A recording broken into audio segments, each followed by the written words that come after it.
নমস্কার বন্ধুরা, মুনিয়ার রন্ধনশৈলী চ্যানেলে আপনাদের সবাইকে স্বাগত। আশা করি আপনারা সবাই খুব ভালো আছেন। গরমকালে আর সকল ফলের মধ্যে তরমুজ হলো আমাদের অন্যতম প্রিয় একটা ফল, যেটা খেতে আমরা মোটামুটি সকলেই ভালোবাসি। প্রচন্ড গরমে এক গ্লাস ঠান্ডা ঠান্ডা তরমুজের জুস যেমন এনে দিতে পারে প্রশান্তি, ঠিক তেমনই শরীরকে হাইড্রেট রাখতেও এই ফলের জুড়ি মেলা ভার। কোনো রকম ঝঞ্ঝাট ছাড়াই আজ তৈরি করবো তরমুজ এবং ঘরে থাকা সামান্য কিছু উপকরণ দিয়ে তরমুজ দিয়ে 5 রকমের জুস। বন্ধুরা, যদি আজকের ভিডিওটা আপনাদের ভালো লাগে তাহলে একটা লাইক করে দেবেন। আপনাদের এই একটা লাইক আমাকে পরের ভিডিও তৈরি করতে অনেক বেশি উৎসাহিত করে। আসুন বন্ধুরা, তাহলে দেখে নিই তরমুজের এই জুসগুলো কিভাবে তৈরি করতে হয়। প্রথমে তৈরি করে নেব তরমুজ মরিচ জুস। এই জন্য এখানে আমি 1 কাপ দুধ ছাড়ানো তরমুজ নিয়েছি, যেগুলো এখন আমি ব্লেন্ডিং জারের মধ্যে দিয়ে দিচ্ছি। এখন এখানে দিয়ে দিচ্ছি 1.5 টেবিল চামচ পাউডার সুগার। এর পরিবর্তে আপনারা মধু অথবা মিশ্রিও দিতে পারেন। পাউডার সুগারের পর এখন এখানে দিয়ে দিচ্ছি 1 টেবিল চামচ লেবুর রস। 1/2 ইঞ্চি আদাকে আমি একদম পাতলা পাতলা করে কেটে নিয়েছি, এখন সেটা দিয়ে দিচ্ছি। এখন দিয়ে দিচ্ছি এই জুসের প্রধান উপকরণ মৌরি গুঁড়ো, এটা 1 টেবিল চামচ দিয়ে দিচ্ছি। বিট নুন দিয়ে দিচ্ছি 1/2 চামচ। এবার সবকিছু একসঙ্গে খুব ভালো করে ব্লেন্ড করে নেব। তো দেখুন বন্ধুরা, এখানে আমাদের তরমুজ মৌরি শরবত বা জুস যেটাই বলেন না কেন সেটা কিন্তু রেডি হয়ে গেল। এবার এটাকে আমি গ্লাসে ঢেলে দিচ্ছি। তো দেখুন বন্ধুরা, এখানে তরমুজের প্রথম জুসটা আমরা তৈরি করে ফেললাম। বন্ধুরা, এখন তৈরি করে নেব দই তরমুজের শরবত।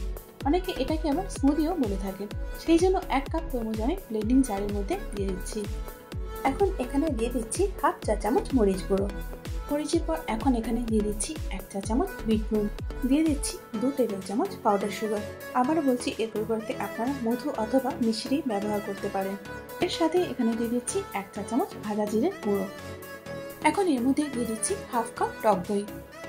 এবার সমস্ত কিছু একসঙ্গে খুব ভালো করে ব্লেন্ড করে নেব।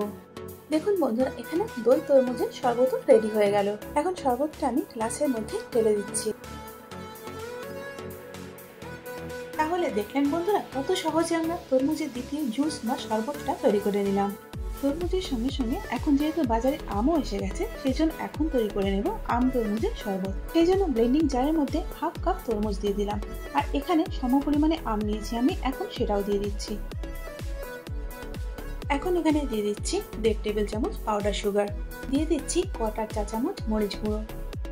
এখন বিট নুন দিচ্ছি 1/2 চা চামচ। এখন দিয়ে দিচ্ছি ঠান্ডা জল 1/2 কাপ।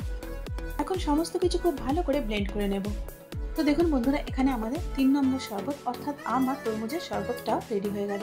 এবার এটাকে আমি গ্লাসের মধ্যে ঢেলে দেবো। তাহলে আপনারা দেখছেন বন্ধুরা, কত চটপট করে আমাদের একটার পর একটা শরবত তৈরি হয়ে যাচ্ছে। আর এগুলো তৈরি করা কিন্তু অত্যন্ত সহজ। এখন তৈরি করে নেব হজমলা দিয়ে তরমুজের শরবত। এই জন্য 1 কাপ তরমুজ আমি ব্লেন্ডিং জারের মধ্যে দিয়ে দিচ্ছি। এখন এর মধ্যে দিয়ে দিচ্ছি 1 চা চামচ ভাজা জিরের গুঁড়ো। এখন দিয়ে দিচ্ছি এই শরবতের প্রধান উপকরণ 1 টেবিল চামচ হজমলা পাউডার। হজমলাতে নুন থাকে, সেই জন্য এখানে 1/4 চা চামচ বিট নুন আমি দিয়ে দিচ্ছি। এখন পাউডার সুগার দিয়ে দিচ্ছি 1.5 টেবিল চামচ। এখন এই সমস্ত কিছু উপকরণ খুব ভালো করে একসঙ্গে ব্লেন্ড করে নেব। তো দেখুন বন্ধুরা, এখানে আমাদের হজমলা দিয়ে তরমুজের শরবতও রেডি হয়ে গেল। এখন এটাকে আমি গ্লাসের মধ্যে ঢেলে দেব। দেখুন বন্ধুরা, এখানে আমাদের হজমলা দিয়ে তরমুজের শরবত অর্থাৎ 4 নম্বর শরবতটাও তৈরি হয়ে গেল। বন্ধুরা, এখন তৈরি করব ওয়াটারমেলন মোহিত বা তরমুজ মোহিত। সেই জন্য আমি কয়েকটা পুদিনা পাতা নিয়েছি, সেগুলোকে হামানদিস্তার মধ্যে দিয়ে দিলাম। এবার হালকা করে পুদিনা পাতাগুলো একটুখানি থেতো করে নিচ্ছি। অ্যাকচুয়ালি মোহিত বানানোর জন্য মাডলার দরকার হয়, কিন্তু আমার কাছে মাডলার নেই বলে আমি হামানদিস্তাটাই ব্যবহার করছি। যদি আপনাদের কাছে মাডলার থাকে তাহলে মোহিত তৈরি করার সময় আপনারা সেটাই ব্যবহার করবেন। এখন আমি দিয়ে দিলাম কয়েকটা লেবুর টুকরো। এখন লেবুর টুকরোগুলোকে হালকা করে একটুখানি থেতো করে নিচ্ছি। এখন গ্লাসের মধ্যে থেতো করে নেওয়া পুদিনা পাতা এবং লেবুটা দিয়ে দিলাম। এখন এই গ্লাসের মধ্যে দিয়ে দিচ্ছি 1/2 কাপ টুকরো করে নেওয়া তরমুজ। এখন এই তরমুজের টুকরোগুলোকে হালকা করে একটুখানি থেতো করে নেব। এখন ওপর থেকে আমি স্প্রাইট দিচ্ছি, আপনারা চাইলে এর পরিবর্তে সোডাও দিতে পারেন।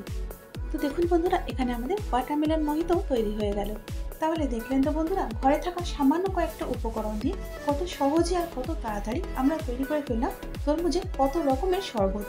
খুব গরম থেকে এসে এরকম এক গ্লাস ঠান্ডা ঠান্ডা শরবত খেলে শরীরটা কিন্তু সঙ্গে সঙ্গে চাঙ্গা হয়ে যায়, তাই না কি বন্ধুরা? তাহলে এই গরমের হাত থেকে রক্ষা পেতে এবং শরীরকে হাইড্রেট ও ঠান্ডা রাখতে আপনারাও তৈরি করে নিন তরমুজের এই শরবতগুলো। আর আপনাদের কোনটা ভালো লাগলো আমাকে কমেন্টস করে অবশ্যই জানান। আশা করি গরমে আপনাদের এই ভিডিওটা কাজে আসবে। আর যদি ভালো লেগে থাকে আজকের ভিডিও, তাহলে লাইক করার সাথে সাথে বন্ধু বান্ধব এবং পরিজনের মধ্যেও শেয়ার করে দিন। আর এরকম ধরনের নতুন সহজ ও ঘরোয়া রেসিপির জন্য আমার চ্যানেলটাকে সাবস্ক্রাইব করে আমার পাশে থাকুন। তার সাথে বেল আইকনটাও প্রেস করে দিন, যাতে করে আমার পরবর্তী ভিডিও নোটিফিকেশনটা সবার আগে আপনি পেয়ে যান। এতক্ষণ সঙ্গে থাকার জন্য অনেক ধন্যবাদ।